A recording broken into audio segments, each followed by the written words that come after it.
ang ating mapapanood dito guys. Tingnan nyo, tara samahan nyo ako. Di mo? Ayan, laptop. Tapos giniling yung laptop. Tsaka tablet. Yan. Tapos ginawa nilang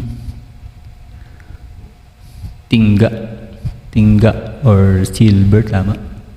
Then, hinulman niya sa rectangle. Pag mga machine na ganito, guys, madaling makakagawa tayo. Parang hinuhulma lang talaga nila. Oh. Tapos, binutasan. Para may design. Ano ang gagawin niya?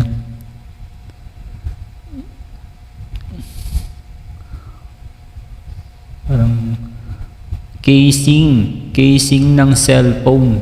Tama. Para mas matibay yung casing ng cellphone.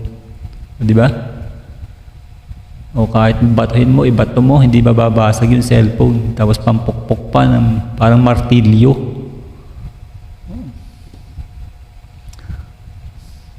Ito naman yung particle board. Tapos nilagyan niya ng glue. Nice.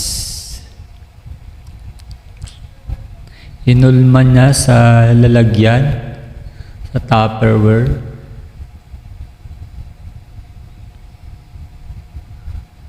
Itong mga particle boards to, pag nabulok to, magiging pataba din to, guys.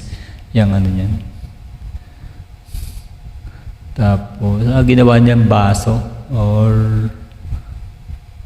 baso ba?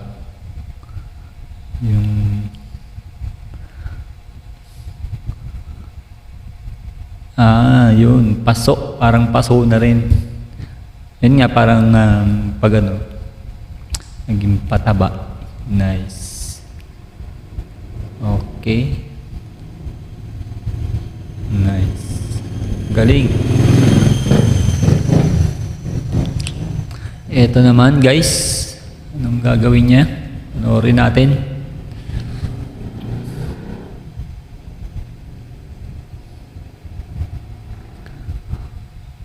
Parang nilagyan niya ng spiral na guhit. Yan. Tapos glue. Pandikit din. Is parang biniyak, di ba? Binutasan. Stapler, tapos nilagyan niya ng spray paint. Gun tacker.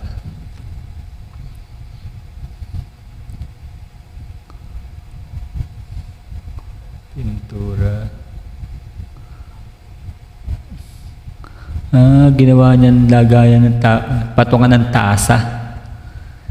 Ito naman isa ibang ideas. DIY din to.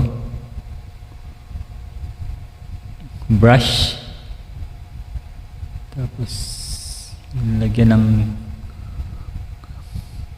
column.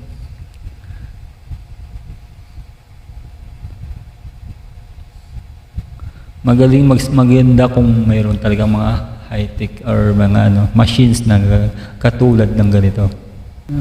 Para mabilis mag-paint, mapinturahan, mabarnisan ng isang kahoy. Galing para pag sa dulo tuyo, mayroong blower, tapos sa dulo tuyo na agad. Nice, napakagaling ng ideas. Ayun, sana may natutunan kayo guys. I'm out.